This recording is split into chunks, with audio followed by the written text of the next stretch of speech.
Hello everyone, I'm Justina Paris and I welcome you all to today's daily news analysis. आज है 10th April 2025 and we're going to be seeing important articles from the Hindu and the Indian Express. So let's start with the first article. पहला जो article है, it is with regard to a good research that we see in today's newspaper. तो आज के Indian Express में दिया गया है कि एम्स दिल्ली के रिसर्चर्स ने एक आविष्कार किया है इन टर्म्स की कैंसर, कौन सा cancer? Cervical cancer, which is the second most common cancer in women. Okay, that is cervical cancer. तो ये जो कैंसर है इसको डिटेक्ट करने के लिए मेनली थ्रू ब्लड टेस्ट. तो एक सिंपल ब्लड टेस्ट के द्वारा आप बता सकते हो कि किसी महिला में कैंसर जो है ये आया है, रिलैप्स हुआ है, या कैंसर का ट्रीटमेंट इंप्रूव हो रहा है, इफेक्ट कर रहा है. ये जानने के लिए केवल एक ब्लड टेस्ट से पता चलेगा. So that is the development that we see starting in AIIMS Delhi. So if you talk about cervical cancer, ये second most common cancer होता है महिलाओं में. Which is the first most common cancer? Yes, it is the breast cancer. So breast cancer is the most common cancer in women. The second most is cervical cancer. And cervical cancer or the cancer of the cervix. Okay, तो इसकी बात करें हम, we see that it is mostly caused by something known as HPV.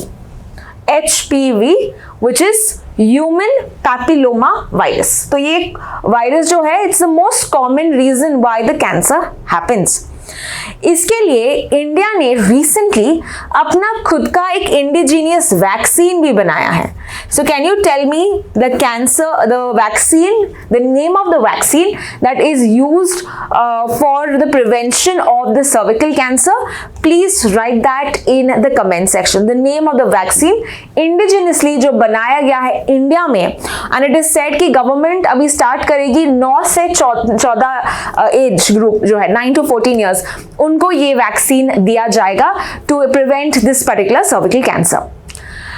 अभी हम ये जो test है ये कैसा ये डिटेक्शन होता है ये थोड़ा एक आइडिया लेते हैं. What usually happens, so you normally have the blood test removed from the patients, right, from the women, and उसके बाद कंपोनेंट्स को सेपरेट किया जाता है. For example, blood consists of blood cells, it consists of plasma. तो अलग अलग चीजें आप सेपरेट करते हैं and then you take the circular DNA. ठीक है, circular DNA के fragments आप लेते हो, उसको amplify करते हो and you basically check the level of something known as the HPV DNA fragments. The same HPV जो मैंने कहा, okay, HPV human papilloma virus की बात करें तो उसका जो फ्रैगमेंट है, उसका जो स्ट्रेन है, इसको लिया जाता है एंड इसका लेवल डिटेक्ट करते हैं. मान लो अगर लेवल ज्यादा है, that means the cancer is not responding, the body is not responding to the treatment. Whereas अगर ये लेवल कम है, दैट मीन्स बॉडी आपकी रिस्पॉन्ड कर रही है टू द ट्रीटमेंट, यानी कि रिलैप्स होने के चांसेस कम है.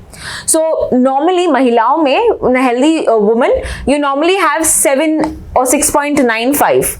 ठीक है, this is the usual you can say the level of this HPV DNA fragment. ये होता है 6.9 to 7 नैनोग्राम. इसका यूनिट है nanogram microlitre. You don't need to remember this, but just for your understanding ये कैसे काम करता है. और अगर एक cancer patient, cervical cancer patient में ये जो लेवल होता है ये 9 तक जाता है, 10 तक जाता है. सो अगर ये लेवल कम हुआ, that means you understand that the body is reacting. So this is the whole aspect of AIIMS Delhi researchers ने जो डेवलप किया है ब्लड टेस्ट ताकि सर्विकल कैंसर ट्रीटमेंट को डिटेक्ट किया जाए. Let's proceed to the next article. अगला जो आर्टिकल है it is with regard to a transshipment facility. तो अभी क्या हुआ है, इंडिया ने ट्रांसशिपमेंट फैसिलिटी को एंड किया है कौन से कंट्री के साथ? It is mainly for Bangladesh. Now what is a transshipment facility? नाम से कुछ पता चलता है आपको? Yes, so it is basically introduce किया गया था 2020 में एंड इट अलाउड बांग्लादेश के गुड्स है, बांग्लादेश जो एक्सपोर्ट करता है, ये goods can come through our Indian land custom stations, हमारे थ्रू ये दूसरे कंट्रीज में पास होते हैं। This is called as transshipment facility. तो ये 2020 में ये स्टार्ट किया गया था, mainly using Indian ports, Indian airports to further export the goods of Bangladesh of another country.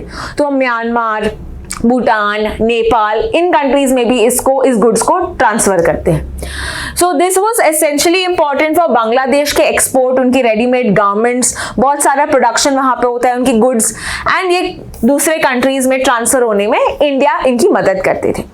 But अभी क्या हुआ है, हमने ये जो फैसिलिटी है ये एंड किया है। That means now Bangladesh can not send their goods to us and we can not further give it to other countries. Now why did we do that? तो हमारे जो स्पोक्स पर्सन है, हमारे मिनिस्ट्री ऑफ एक्सटर्नल अफेयर्स के spokesperson है, ये कहते हैं कि ये जो हमने एंड किया है it is plainly for logistical reasons, not for political reasons. ये कहते हैं बिकॉज क्या हुआ, बहुत सारे यहाँ पे शिपमेंट्स आ रहे थे जिसके कारण बहुत सारा डिले हुआ, जिसके कारण हमारे जो इंडियन मैन्युफैक्चरर्स हैं, इंडियन एक्सपोर्ट्स हैं, उनको यहाँ पे प्रॉब्लम फेस करते हैं, है ना। पहली प्रायोरिटी हमारी इंडियंस को मिलनी चाहिए, इंडियन की गुड्स एक्सपोर्ट्स होने चाहिए, फिर हम बांग्लादेश के बारे में देखेंगे। But why is he saying कि ये लॉजिस्टिकल है not political? It is because एक इंसिडेंट हुआ था। What is this incident? So we know the chief advisor of Bangladesh, recently मैंने ये डिस्कस किया था, मोहम्मद यूनिस, राइट। तो मोहम्मद यूनिस जो है ये रिसेंटली गए थे China. Okay, he went in the last week of March, he went to China, और वहां उन्होंने एक स्टेटमेंट दिया। उन्होंने ऐसा स्टेटमेंट दिया कि जो नॉर्थ ईस्ट रीजन है इंडिया का, उनके लिए जो हम ढाका या बांग्लादेश है, ये एक गार्डियन है। Okay, it is a guardian for this landlocked country, and उनके जो गुड्स के लिए यू नो जो ढाका है, it is like a protector, is what it is saying. अभी ये जो रिमार्क्स है इंडिया को पसंद नहीं आया, राइट, इंडिया को पसंद नहीं आया, एंड इन्होंने क्रिटिसाइज भी किया। आसाम के चीफ मिनिस्टर ने भी इनको क्रिटिसाइज किया कि आप ऐसे स्टेटमेंट कैसे दे सकते हो कि नॉर्थ ईस्ट के लिए हम एक गार्डियन है in the in the ocean region. So that happened, but keeping that aside, India ने ऐसा बोला है कि ये जो हम कर रहे हैं हमारी इंडियन मैन्युफैक्चरर्स के लिए कर रहे हैं, आप जैसा भी कुछ समझे, we may know what exactly the reason that it could be. So let's understand now north east region के बारे में। ओके, और बांग्लादेश ने ऐसा जो स्टेटमेंट दिया है with regard to that, let's understand with regard to some important data facts for you. Now we know that Bangladesh और इंडिया सबसे ज्यादा लैंड बाउंड्री शेयर करती है। ओके, 4096 किलोमीटर्स का boundary, largest among all the other neighbours. Can you tell me, India अपनी international boundaries किन किन country के साथ शेयर करती है? इंडिया अपने लैंड बाउंड्रीज किन कंट्रीज के साथ शेयर करती है, ये आप मुझे कमेंट सेक्शन में बताएंगे। So coming back, which are the north eastern states of India? We have Assam, Arunachal Pradesh, Manipur, Meghalaya, Nagaland, Mizoram, Tripura and Sikkim. तो ये जो स्टेट्स हैं, we can talk about these 8 states that are there. They have a border with Bangladesh, with China, with Myanmar, with Bhutan, with Nepal. And आप देख सकते हो कि 1500, 1300, नेपाल के साथ 97, 455. So a lot of kilometers. But with mainland India or with rest of India, यहाँ पे बस 22 kilometers का strip है, जिसको हम कहते हैं सिलीगुड़ी कॉरिडोर, और we call it the chicken neck corridor. और ये कितने किलोमीटर्स का है? केवल 22 kilometres. It's a very thin strip of land. So if you want to see a picture of the same, let me just, yeah. तो यहाँ पे आप देख सकते हो, ये जो आप देख रहे हो, you know, this chicken neck corridor that we talk about, or the Siliguri corridor, which is connecting the northeast India with the rest of the mainland India, right? Only a small fragment of it. तो ये जो बांग्लादेश जो बीच में है, right, तो बांग्लादेश इसीलिए इन्होंने ऐसा एक स्टेटमेंट दिया जो इंडिया को पसंद नहीं आया। फर्दर वो चाइना में गए हैं, बीजिंग गए थे, and it is also ensuring कि you know China is a strategic partner for Bangladesh. Again the closeness of China and Bangladesh is not like by India. तो इसीलिए उन्होंने जो भी ट्रांसशिपमेंट्स हम कर रहे थे उनको ये बंद कर दिया है फॉर द टाइम बिंग। तो ये पूरा आर्टिकल हमने देखा है with the ending of the transshipment facility to which country, towards Bangladesh. Let's proceed to the next article. अगला आर्टिकल जो है एक सेंसस के बारे में है। सेंसस यानी कि मतलब क्या है, इट इज मेनली गिनती, है ना, तुम काउंट करते हो, that is called a census. तो किसका सेंसस यहाँ पे किया जा रहा है, यहाँ पे किया जा रहा है नीलगिरी तार। नीलगिरी तार जो है, यहाँ पे आप पिक्चर देख सकते हो, it is called as a caprine. Okay, what is a caprine? जो फैमिलीज होते हैं गोट्स और शीप्स की, उनके फैमिली में है ये कैप्रिने। सो नीलगिरी तार कम्स अंडर दैट। सो आप देख सकते हो, it looks like a goat, it looks like a sheep, तो उसी फैमिली के है ये एनिमल। एंड ये पाए जाते हैं tropical mountainous regions of southern India में। So you find them in southern India specifically. And ये स्टेट एनिमल भी है, किस स्टेट के? It is a state animal of Tamil Nadu. ठीक है, तो अभी ये जो गिनती है किन स्टेट्स ने किया है? 2 स्टेट्स ने किया है, that is Kerala and Tamil Nadu, because यहां पे आप पाते हो ये नीलगिरी तार। So Nilgiri tahr is mainly found in the Western Ghats. Okay, it is found in the Western Ghats. And इनका जो काउंट है, you can say it is endangered, यानी कि कम मात्रा में पाते हैं, the concentration is less. And इनका in the wild life protection act it comes under schedule 1। It comes under schedule 1, यानी कि बहुत प्रोटेक्टेड है, आप ऐसे इसका पोचिंग हंटिंग नहीं कर सकते हो, सजा बहुत ज्यादा है अगर आप करोगे। सो मेनली नीलगिरी तार का जो पॉपुलेशन है ये कम हो रहा है, बिकॉज मेजर रीजंस वही होता है कि हंटिंग, उनका जो हैबिटेट लॉस होता है, इनका जो वहां पे रहते हैं ये लॉस देख रहे हैं हम, conservation, biodiversity, that is being affected, therefore we see that the population is declining। तो इन्होंने इसीलिए एक सेंसस स्टार्ट किया है केरला और तमिलनाडु में, which is the region where you find the highest concentration of Nilgiri तार। तो वहां पे आपको मेंशन करना है अराविकुलम। ओके, अराविकुलम नेशनल पार्क में सबसे ज्यादा you will find highest concentration of Nilgiri तार, और ये कहां पे है? केरला में। So you find it this in both the states. Okay, so ये अभी सेंसस स्टार्ट किया है एंड वी सी ये जो एनिमल है इट्स गॉट लाइक 2 हॉर्न्स, ये थोड़ा कर्व्ड हॉर्न्स होते हैं, ये कर्व आप दोनों मेल्स और फीमेल्स में देखते हैं। And the curved also talks about the age of the animal, it also helps us to understand the age of the animal. तो ये पूरा हमने देखा है with regard to the census that is there. यहाँ पे कुछ 1 लाइनर्स आपको एग्जाम में पूछा जा सकता है। Let's proceed to the next article. अगला जो आर्टिकल है इंडियन एक्सप्रेस से, it is where we find the Russia has invited prime minister Narendra Modi in the victory day parade जो होगा May 9th को। So what exactly is the victory day parade? What is the event that is there in this victory day parade में we find Russia ने defeat किया था Germany को। Okay, Germany को defeat किया था in the world war 2। In world war 2 Russia defeated Germany, Germany हार गया था, उन्होंने सरेंडर किया था किस दिन में? May 9th को। इसीलिए हम उसको, रशिया उसको सेलिब्रेट करता है as victory day parade. World war 2 की बात करें, which are the countries that participated in this particular war? World War II जो है it happened in 1939 to 1945। ठीक है, so in this war what we see is we find 2 allies, 2 participants, one is the Axis allies and the Axis powers। जो allies जो है यहाँ पे you will find इस पार्टी में you have the UK, okay, you have US, you have France, you have, उस time पे Russia नहीं, हम उनको सोवियत यूनियन कहते थे, right? It consists of a number of other countries as well, so Soviet union. whereas Axis में कौन थे? You have Germany, you have Italy and Japan। कौन जीता था वर्ल्ड वॉर 2 में? It was the allies who won this particular war, right? Axis यहाँ पे हार गए थे। सो इस इवेंट में रशिया यानी Soviet union had attack Germany, ठीक है, एंड सोवियत यूनियन वन। और ये स्पेसिफिकली जो हुआ था May 9th 1945 में, the total act of surrender happened on May 9th 1945 and now कितने साल पूरे हुए हैं इस इंसिडेंट को?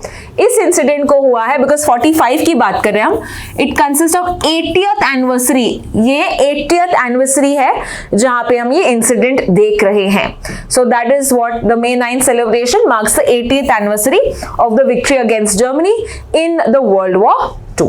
तो ये पूरा आर्टिकल हमने देखा है। अभी तक डिसाइड नहीं किया है कि प्राइम मिनिस्टर जाएंगे कि या नहीं, या कोई दूसरे मिनिस्टर को भेजेंगे। तो ये बस आर्टिकल में मेंशन किया है। यहाँ पे आपको एक क्वेश्चन है कि इंडिया और रशिया बहुत सारे ग्रुपिंग्स का पार्ट है। Can you name what are the common groups, okay, जहां पे इंडिया और रशिया दोनों पार्टिसिपेट करते हैं? आर्टिकल में ऑफ कोर्स एग्जांपल्स भी दिए हैं, तो अगर आपने आर्टिकल नहीं पढ़ा, go through the article, you will find some. So this will give you an example of how to read the passage as well. Most of the time हम passage नहीं पढ़ते हैं और बहुत सारी गलतियां भी करते हैं। बाद में पता चलता है कि पैसेज में ही था आपके answers. So read the passage well and then attempt your mocks even in cases of GK. So let's proceed to the next article. अगला जो आर्टिकल है, हमने 2 दिन से देखा है कि ट्रम्प अभी क्या कर रहा है, टैरिफ्स लगा दिए थे, राइट? बट उन्होंने अभी बोला है कि हम थोड़ा पॉज करेंगे, यानी 90 डेज का एक पॉज अनाउंस किया है। बिकॉज बहुत सारे कंट्रीज, 75 प्लस कंट्रीज ने एक अपील किया था यूएस के प्रेसिडेंट को, डोनाल्ड ट्रम्प को, कि आप ये ऐसे टैरिफ्स मत लगाओ। उन्होंने रिटेलिएट भी नहीं किया है, अनलाइक सम कंट्रीज जिन्होंने रिटेलिएट किया कि तुम मुझ पे टैक्स लगाओगे तो मैं भी तुम पे टैक्स लगाऊंगा। कौन है ये कंट्री? China, right? चाइना ने यहाँ पे रिटेलिएट किया था क्योंकि यूएसए ने कहा कि हम आप पे 50% टैक्स लगाएंगे।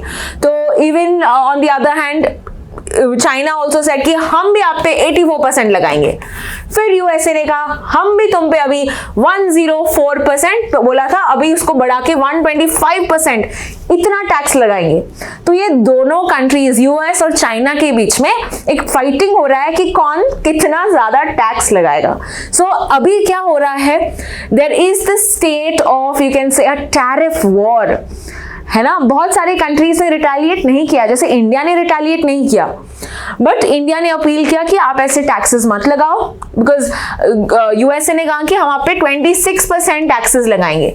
तो अभी के लिए 90 डेज का एक पॉज रखा है कि हम नहीं लगाएंगे आप पे टैक्सेस, बट एक मिनिमल 10% टैरिफ लगाएंगे, मिनिमम 10% टैरिफ लगाएंगे for the countries. So because of this particular the tariff war that we are seeing, taxes जो हम लगा रहे हैं US, and because it's a huge economy, बहुत सारे economies are dependent on the dollar, तो हम देख रहे हैं कि एक जो मार्केट्स की बात करें, फाइनेंशियल मार्केट्स की बात करें, they have taken a hit, right? हमने प्रीवियसली आर्टिकल में देखा था NSE BSE कैसे इंडेक्स जो है कैसे गिर गया है, बहुत सारे फॉरेन मार्केट्स, फॉरेक्स गिर गया है, इन्वेस्टर्स यहाँ पे डर रहे हैं, ओके, इन्वेस्ट करने में। So there is a lot of uncertainty, there is a lot of unpredictability कि क्या होगा अगले दिन, है ना? डरते हैं लोग चेक करने के लिए कि मार्केट की स्थिति क्या हो रही है। सो इस बेसिस में हमारी कंट्री ने भी क्या किया है, कुछ मेजर्स उठाए हैं। So here we see that RBI ने, ओके, यहाँ पे जो इंटरेस्ट रेट्स है ये कम किए हैं, so that people are able to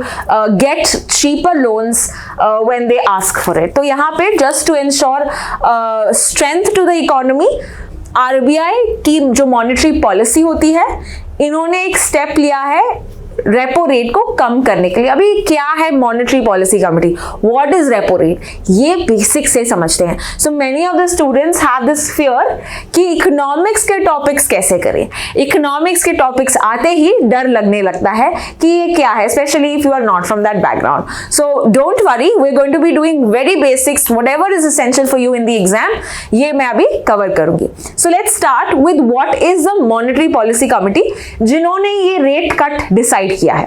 तो मॉनेटरी पॉलिसी कमिटी में 6 मेंबर्स होते हैं, ओके, कितने मेंबर्स होते हैं? 6 मेंबर्स होते हैं, और ये 6 members they are responsible to fix the benchmark policy rates, यानी कि जो बैंक रेट्स होते हैं, राइट, जैसे कि अल्टीमेटली जो कंज्यूमर्स को मिलता है ये रेट, ये डिसाइड करने में मॉनेटरी पॉलिसी डिसाइड करती है.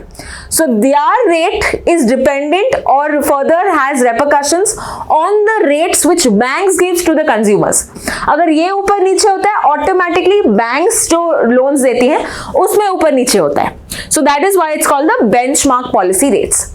एंड इन टर्न ये इन्फ्लेशन को कंट्रोल करता है, यानी कि the money supply, right, the money supply in the market, कि लोगों के पास पैसा होना चाहिए या नहीं होना चाहिए, ये डिसाइड करती है depending on the economic situation.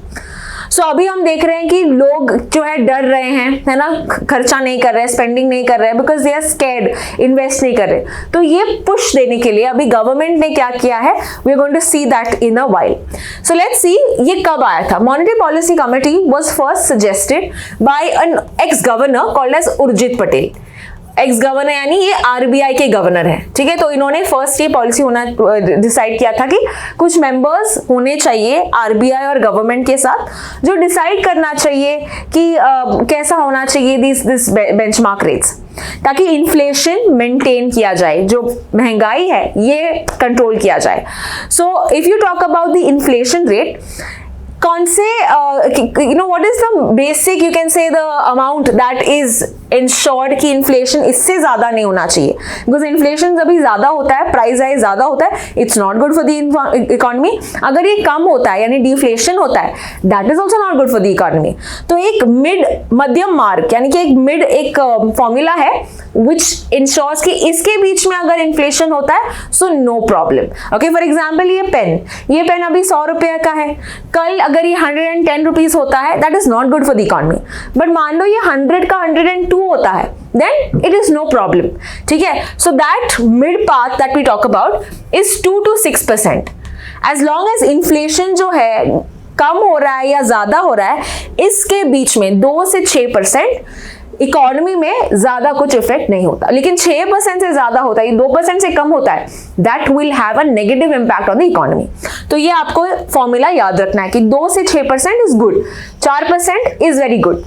ठीक है ना. ये मॉनेटरी पॉलिसी कमिटी जो है कब आया था, इट केम इन 2016 जब एक फाइनेंस एक्ट ने अमेंड किया था हमारे पुराने आरबीआई एक्ट को, विच इज 1934. तो आरबीआई एक्ट एक सेक्शन है, सेक्शन 45ZB. इसमें बोला है आरबीआई के इस एक्ट में कि सेंट्रल गवर्नमेंट फॉर्म करना चाहिए एक मॉनेटरी पॉलिसी कमिटी जो डिसाइड करेगी क्या होना चाहिए रेट्स. इसमें 6 मेंबर्स होते हैं, 3 members are from the RBI and 3 members are from the central government. तो ये जो 3 मेंबर्स हैं, these are nominated members. Whereas RBI के मेंबर्स में कौन होता है, एक होता है आरबीआई का governor. Who is the RBI governor, I want that in the comment section. So he is the chairman. इसके अलावा आरबीआई के डेप्यूटी गवर्नर होंगे, he is the second person. The third person is a nominated member by the RBI. तो RBI एक member को nominate करती है from the RBI board. Further 3 members, जैसे मैंने कहा सेंट्रल गवर्नमेंट वो डिसाइड करते हैं कि कौन होने चाहिए बाकी के 3 मेंबर्स. तो ये प्रोफेसर्स हो सकते हैं, सेक्रेटरीज हो सकते हैं, कोई भी हो सकता है, वो सेंट्रल गवर्नमेंट डिसाइड करती है. तो टोटल मैंने कहा 6 मेंबर्स होते हैं. इन 3 मेंबर्स जो नॉमिनेट होते हैं, इनका जो टर्म है, इनका जो कार्यकाल है, it is 4 years only. Okay, और एक मीटिंग अगर होती है एमपीसी की, इट नीड्स टू इंश्योर कि एटलीस्ट 4 मेंबर्स प्रेजेंट होने चाहिए, नहीं तो meeting can not be possible. तो इसको हम बोलते हैं quorum. Quorum is the minimum number of members required to have a meeting. तो कितना है ये, 4 मेंबर्स. सभी मेंबर्स के पास एक वोट होता है. मेजॉरिटी वोट के दौरान we have necessary amendments taken, necessary procedures हम करते हैं, only after voting होता है. मान लो 6 मेंबर्स हैं, 3 ने हाँ बोला, 3 ने बोला नहीं आप इतना रेट इंक्रीज मत करो. Okay, so you see that अगर 3-3 होता है, एक टाई होता है, ये टाई ब्रेकर कौन होता है, टाई ब्रेकर होता है chairman. And who is the chairman, the RBI governor. तो Sanjay Malhotra, right, he is the one who decides कि which is the what should the actual final step be अगर टाई होता है. तो इनका जो वोट है इसको हम बोलते हैं casting vote. Who else has a casting vote in the parliament? Can you tell me who else has a casting vote in the parliament?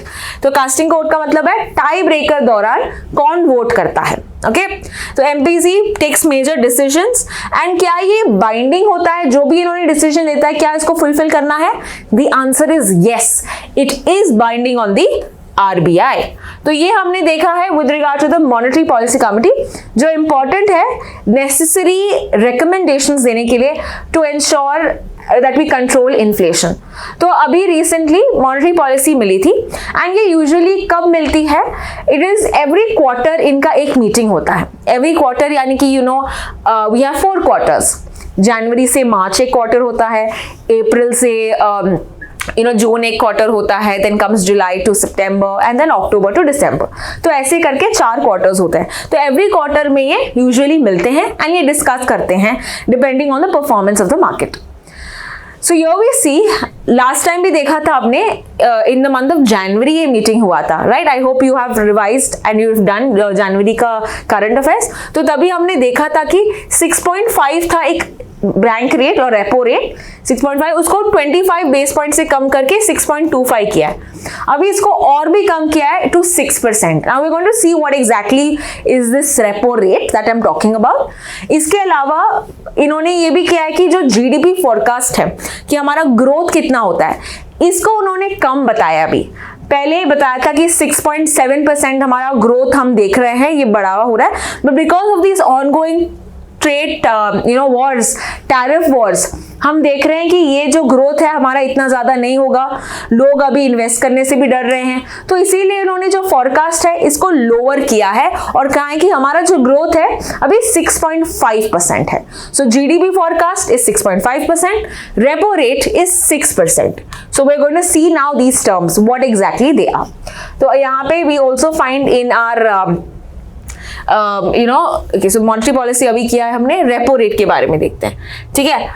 Repo rate की अगर हम बात करें, we are seeing this particular in the Indian Express. तो इसका भी article मैंने इसमें जोड़ा है and I am going to be explaining the same. Repo rate, okay, and reverse repo rate. Repo rate का फुल फॉर्म क्या है? Repurchase option. Repurchase option.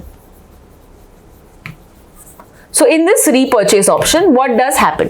मान लो ये मेरा RBI है और ये एक बैंक है, ओके, कोई भी बैंक, SBI, HDFC बैंक्स है, ठीक है? बैंक को मानो कि लोन चाहिए, तो वो किसके पास जाएगा? बैंक के लिए, उनके लिए RBI इंपॉर्टेंट है, तो RBI के पास वो लोन लेने जाता है। RBI कहता है ठीक है मैं आपको लोन दूंगा, ठीक है, I am going to give you a amount, right? But we know एक लोन है, दैट मीन्स बैंक को ये वापस देना होगा RBI को। So apart from the principal amount, जो भी रकम ये देते हैं एज लोन, इनके अलावा उनको और कुछ देना पड़ेगा?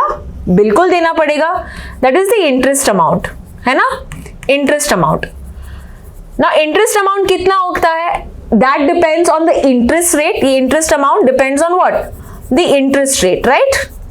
कितना इंटरेस्ट रेट है? 10% है क्या, 5% क्या है क्या? तो depending on that this amount is fixed. तो ये इंटरेस्ट रेट जो है इसको हम कहते हैं रेपो रेट। इसको हम कहते हैं repo rate. Now why is it called repurchase, है ना? क्यों हम इसको इंटरेस्ट रेट नहीं क्यों बोलते हैं? उसका भी एक रीजन है। जब भी आप लोन लेते हो, right, you go, if your parents want a loan, वो कुछ पेपर्स रखते हैं। What are these papers called? They are called as collateral, है ना? Maybe they keep some gold, they keep some house papers, कुछ भी कुछ रखते हैं डॉक्यूमेंट बैंक के पास, तो उसको हम बोलते हैं कोलैटरल। वैसे ही बैंक को भी जब लोन चाहिए उनको रखने पड़ते हैं कुछ कोलैटरल, लाइक उसको हम बोलते हैं गवर्नमेंट सिक्योरिटीज। वो बैंक्स को RBI के पास रखना पड़ेगा कि हम ये उसको वापस से ले लेंगे, आपको पूरा पैसा चुका के हम ये जो कागजात हैं ले लेंगे। जैसे कि आपके भी पेरेंट्स जब लोन पे करते हैं वापस से बोलेंगे ठीक है एक बार लोन पे किया, आप हमारे जो जेवर है, आप हमारे जो घर के कागजात है, ये मुझे सूद समेत वापस देना। वैसे ही बैंक भी कहता है कि मैं आपको जो लोन लिया है मैं भी आपको पेपर्स दूंगा जिसके मुझे वापस दे देना जब मैं चुका दूंगा। तो इसको हम क्या कहते हैं? रीपर्चेस कर रहे हैं ना, बैंक रीपर्चेस कर रहा है, इसीलिए इसका नाम है repurchase option. Is that clear? Now why you know it's a repo rate, why is it called that? ठीक है। सो नाउ ये जो इंटरेस्ट रेट है, अगर मान लो कि ये इंटरेस्ट रेट ज्यादा होता है, इंटरेस्ट रेट जो है ज्यादा होता है. Will banks want to take loans from the RBI? No, right, because इसके कारण इंटरेस्ट अमाउंट बढ़ेगा. That means banks will find it very difficult to pay back this money to the repo rate, to the RBI. तो ये क्या करेगा, banks भी जो loans देगा कस्टमर्स को, है ना, बैंक्स भी जो कस्टमर्स को लोन देगा, इनके लिए भी इंटरेस्ट रेट बढ़ाएगा कि भाई हमको भी इंटरेस्ट रेट आरबीआई ज्यादा करता है, तो तुमको भी ये इंटरेस्ट रेट मैं ज्यादा रखूंगा. So that is usually what happens, and therefore you see that लोग बाद में लोन लेना नहीं चाहते, है ना, लोग वहां पे लोन लेना नहीं चाहते. So this is how the inflation is controlled, because लोगों में जो मनी सप्लाई है ये तुम अभी टैकल कर रहे हो. So repo rate is the interest rate at which RBI lends money to commercial banks. Exactly what we studied. अभी इन्होंने कितना ये फिक्स किया है, 6%. इसको अभी फिक्स करके कम किया है. पहले 6.25 था, अभी 6%. यानी यहाँ पे गवर्नमेंट ने उल्टा किया है. यहाँ पे गवर्नमेंट ने इसको कम किया है, आरबीआई ने कम किया है. क्यों? बिकॉज लोग खर्चा नहीं कर रहे हैं, है ना, डर रहे हैं. तो यहाँ पे कॉन्फिडेंस लेके आने के लिए गवर्नमेंट ने बोला कि नहीं, I want you to take loans, तो इसीलिए मैंने ये कम किया है. ठीक है, ये इंटरेस्ट रेट मैंने कम किया है. Okay, now opposite of repo rate is reverse repo rate. Let's understand reverse repo rate. Reverse repo rate हमेशा याद रखना कि ये हमेशा कम होता है. Okay, and I will explain why is it always less than repo rate. Okay, तो RBI and we have bank. okay, now repo rate में क्या होता है, किसको लोन चाहिए था, बैंक को लोन चाहिए था. इन दी अदर हैंड आरबीआई, यहाँ पे बोल सकते हैं हम कि आरबीआई को लोन चाहिए. इनफैक्ट आरबीआई को लोन नहीं चाहिए because of course it's a banker of bank, तो उसको क्या पैसे की जरूरत है. बट यहाँ पे बैंक्स आरबीआई को पैसे देती है. ओके, बैंक्स आरबीआई को पैसे देती है. व्हाई? बिकॉज इनके पास एक्सेस फंड्स हैं. जैसे कि आपके पेरेंट्स जब भी उनके पास एक्स्ट्रा फंड्स होते हैं वो क्या करते हैं, फिक्स्ड डिपॉजिट्स में रखते हैं. वो बैंक्स में जाके अपना एक्स्ट्रा जो पैसा है वो पार्क करते हैं ताकि उनको कुछ इंटरेस्ट मिले, है ना, उनको कुछ ज्यादा पैसे मिले. थोड़ा ये स्टेबल काइंड ऑफ सोर्स होता है. मार्केट्स में थोड़ा ऊपर नीचे होता है. सो fixed deposits is how such it's kind of a very secure entity. तो इसीलिए बैंक्स भी अपना एक्सेस फंड्स जो है ये आरबीआई के पास रखता है. आरबीआई बोलता है ठीक है, मैं भी तुमको पैसे दे दूंगा अलोंग विद, तो मैं भी आपको प्रिंसिपल अमाउंट जो आपने रकम दिया है उसके अलावा मैं भी आपको कुछ इंटरेस्ट अमाउंट दूंगा, interest rate, right, interest amount. So this interest amount will be now called as reverse repo rate. It will be called as reverse repo rate. तो हमेशा RBI will not want to give extra income to the banks, है ना, उनको क्यों profit देना है banks को. तो RBI क्या करती है, हमेशा ये कम रखती है, हमेशा ये रेपो रेट कम रखती है. So this is how the repo rate and the reverse repo rate works. It ensures liquidity, inflation, growth, इनमें ये काम आता है. तो ये पूरा आर्टिकल हमने देखा. इसके अलावा why does this repo rate also matter, ये भी हम क्विकली देखते हैं. जैसे अभी मैंने एग्जांपल दिया, अगर रेपो रेट कम होता है, बिकॉज नाउ वी सॉ कि 6.25 का गवर्नमेंट ने बनाया इसको 6%, यानी कि 25 पॉइंट्स, 25 बेस पॉइंट्स कहते हैं हम इसको. तो इसमें 0.25% कम किया है. तो इस कम करने से क्या होगा ये आर्टिकल में बताया है. तो क्विकली देखते हैं. इसके कारण लोन्स चीप हो जाएंगे, यही तो मैंने डिस्कस किया था. It will reduce the deposit interest, मतलब इट विल एनकरेज स्पेंडिंग, कि तुम ज्यादा खर्च करो, ज्यादा पैसे इन्वेस्ट करो, है ना. तो ये इंश्योर करेगा. Further it will boost the economic activity, और इन्वेस्टमेंट्स में ये बूस्ट करेगा. सो लोगों के पास ज्यादा पैसे होंगे तो वो ज्यादा खर्च करेंगे, तो इसीलिए वो लोन्स चीपर बना दिए उन्होंने, right. Now higher repo rate में क्या होता है, इसका उल्टा. दैट मीन्स बोरोइंग्स, लोन्स अभी एक्सपेंसिव, क्योंकि इंटरेस्ट रेट बढ़ जाता है, तो कोई लोन लेने के लिए 2 बार सोचेगा, है ना. Discourage loans, discourage spending, and it will control inflation. जब महंगाई बढ़ती है, this is what you do, you increase the repo rate. तो ये पूरा आर्टिकल हमने देखा। Reverse repo rate has been the same, इसमें कुछ चेंजेस नहीं हुए हैं। 3.35 था, अभी भी 3.35 है, ठीक है, because that is very unlikely कि बैंक्स अपना पैसा रेपो आरबीआई में डालते हैं, because 3.35 is a very small amount, है ना। तो उनके लिए दूसरे सोर्सेस होते हैं, वो ज्यादा बेटर करेंगे कि मैं दूसरे को लोन दूंगा क्योंकि मुझे इंटरेस्ट रेट ज्यादा मिलेगा जब मैं कंज्यूमर्स को देता हूँ, ना कि केवल मैं आरबीआई को देता हूँ। So that is why reverse repo rate is not a very used option by the banks. तो ये पूरा आर्टिकल हमने देखा with regard to this. Let's proceed to the next article. अगला जो आर्टिकल है, it is with regard to a new scheme. Now this new scheme which is approved by the cabinet yesterday, let us see what exactly is the scheme about. ये scheme का full form है modernisation of command area development and water management. In simple terms it is with regard to irrigation. हमको पता है कि agriculture is the mainstay of Indian economy, यानी कि majority of the population still practices agriculture. Employment की बात करें, 45% of our people practice agriculture. तो agriculture not only for jobs but also because food security provide करता है, right? तो इसीलिए इसमें बहुत सारे हम schemes देखते हैं। तो अभी क्या हुआ है, this new scheme has been launched, जिसके लिए 1600 करोड़ का पैसा रखा गया है, फाइनेंशियल आउटले दिया है। This will be for the whole year 2025 से लेके 26, और एक बड़े स्कीम के अंदर आता है। The scheme is प्रधानमंत्री कृषि सिंचाई योजना। सिंचाई is with regard to agriculture. तो यहाँ पे ये लॉन्च किया गया था 2015-2016 में। ये एक बहुत बड़ा स्कीम है जिसके अंदर अनेक प्रकार के स्कीम्स हैं। ये चाहता है कि हम बेटर इरिगेशन फैसिलिटीज प्रोवाइड करें, गवर्नमेंट इरिगेशन फैसिलिटीज प्रोवाइड करे, improving water access to farms में पानी आ जाए, है ना। जो सूखा है इसको हम टारगेट करें, water use efficiency, water conservation, हर खेत को पानी, पर क्रॉप पर ड्रॉप, ये अलग अलग स्कीम्स इसके अंदर आते हैं। तो अभी एक नया स्कीम आया है, modernisation of command area development and water management. ये बहुत रीसेंट एक स्कीम आया है, और इससे क्या क्या पॉजिटिव्स हम देख रहे हैं, ऑब्जेक्टिव्स क्या है इस पर्टिकुलर स्कीम के। फर्स्टली हम मॉडर्नाइज करना चाहते हैं इरिगेशन सिस्टम्स को। जो पहले पुराने सिस्टम्स हैं वो केवल अच्छे हैं, बट इसको और भी टेक्नोलॉजी की सहायता से इसको और भी मॉडर्नाइज करें ताकि वाटर एफिशिएंसी हो, वाटर का कंजर्वेशन हो, राइट। सो वाटर सप्लाई जो है फ्रॉम एग्जिस्टिंग कनाल्स, ये यूज किया जाएगा to farm clusters. So water और फार्म को हम कनेक्ट करेंगे through the help of necessary sources.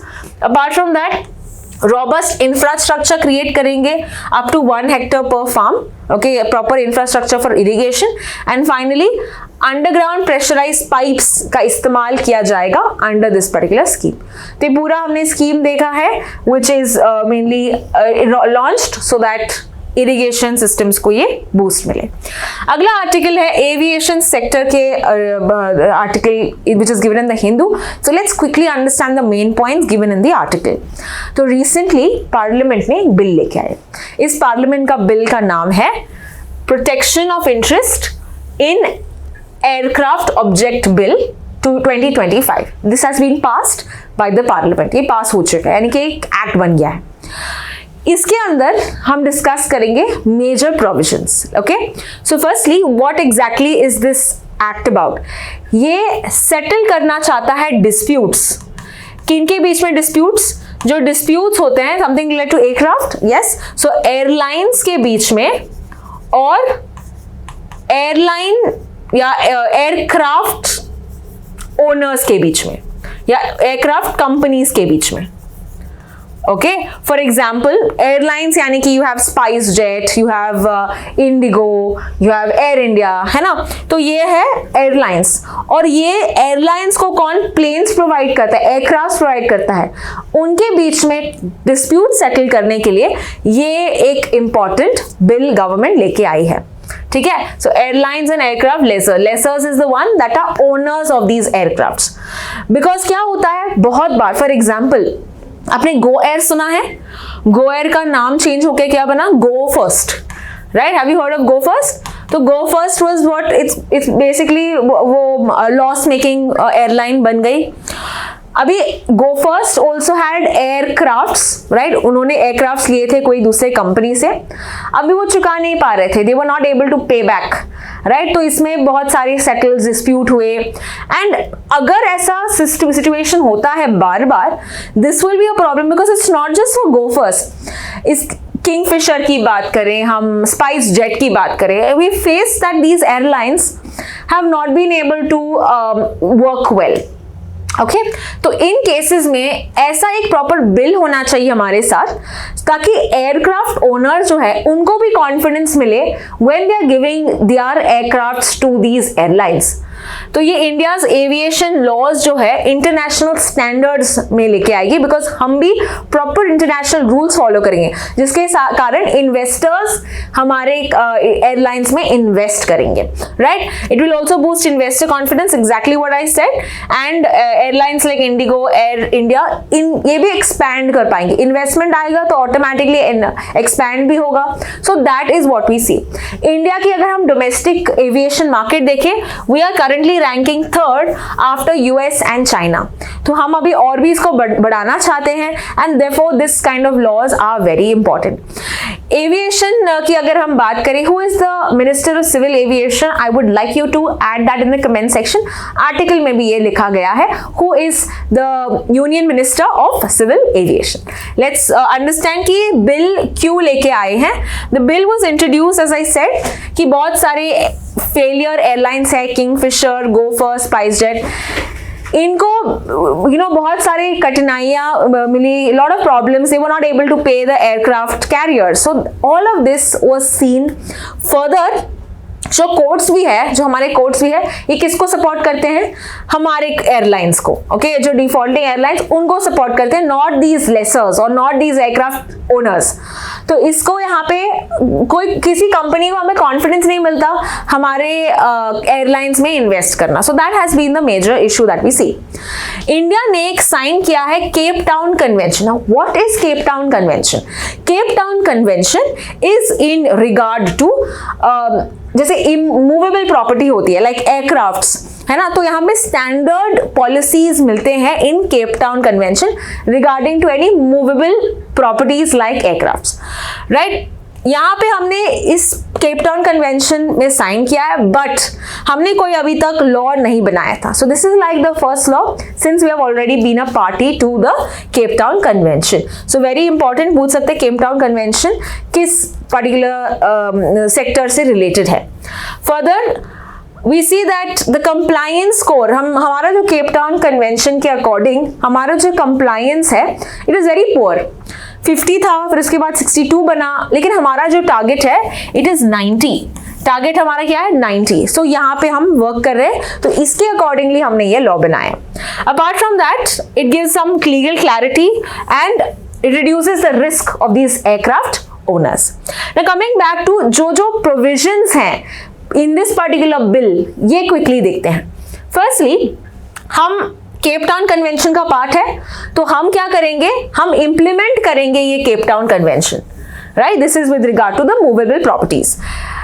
Apart from that, एक ऑफिसर होगा, directorate general of civil aviation. So this is a main person in the aviation industry. तो ये होंगे necessary authority अगर रजिस्टर करना है एयरक्राफ्ट या डी रजिस्टर करना है एयरक्राफ्ट, तो कौन करेगा ये? This will be done by the DGCA। जो एयरलाइंस होंगे, इनको रिपोर्ट करना पड़ेगा इस DGCA को, अगर उनको वो पेमेंट नहीं कर पा रहे। तुम जो लीज पे लेते हो, like for example you don't have a vehicle, airlines के पास खुद के एयरक्राफ्ट नहीं होते हैं, mostly what they do, they take it from another company, ठीक है। वो कंपनी अगर रेंट में लेती है वो व्हीकल को, उनको पेमेंट करना होगा। बहुत बार ये पेमेंट ही नहीं करते ये एयरक्राफ्ट कैरियर को। सो that is what reporting payment आपको ये करना होगा, रिपोर्ट करना होगा to the DGCA।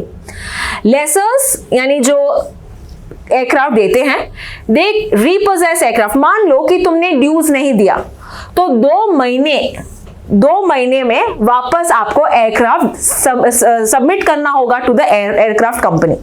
So if airlines don't pay the dues, don't pay the lease, उनको क्या करना होगा? They need to give back their aircraft to the lessor, okay, to the owner. The bill overrides, अगर कोई दूसरा Indian laws है इसके अकॉर्डिंग, for example insolvency and bankruptcy code, which will be an important law which will overpower, it is this particular bill which will overpower. Okay, सब कुछ एक तरफ, ये बिल जो है एक तरफ, it will be greater. And finally leasing cost जो है, मान लो एयरक्राफ्ट कंपनी देती है दूसरे कंपनी को या दूसरे एयरलाइन को एक aircraft, so in that case ये जो कॉस्ट है ये कम होगा, how much, by 8 to 10%. Now this is a good thing for the airlines, है ना, ये एयरलाइंस के लिए अच्छा है, बिकॉज अभी जो कॉस्ट है, जो रेंट का कॉस्ट है, ये कम होगा, एंड अगर ये कम होगा तो फेयर्स भी प्रोबेबली कम होंगे, यानी कि एयरलाइन के फेयर्स ये कम हो सकते हैं, बिकॉज उनको अभी कम कॉस्ट झेलने पड़ेंगे. So let's hope that happens for the best. तो ये पूरा हमने आर्टिकल देखा with regard to the aircraft bill.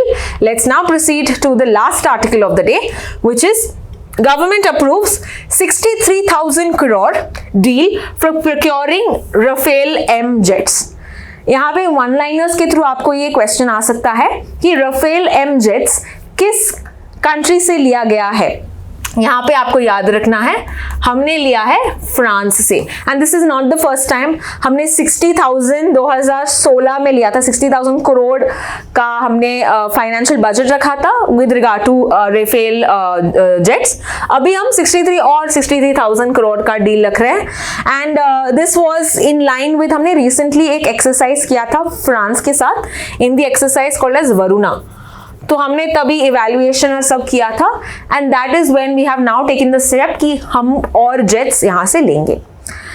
ये जो है this is going to be on the French carrier. So ये जो एक्सरसाइज हुआ था Varuna exercise between France and India, इनके बेसिस में हम देखते हैं कि ये पोर्ट्रे किया था by the French carrier Charles de Gaulle, and here you can see the Rafale M jets. तो हमारे पास भी ऐसे कैरियर, ये फ्रांस का कैरियर चार्ल्स डे गॉल, हमारा भी शिप है which is also called as the aircraft carrier, the ships that can have aircrafts, which is India's first indigenous aircraft carrier, जो हमने खुद से बनाया है, उसका नाम है INS विक्रांत.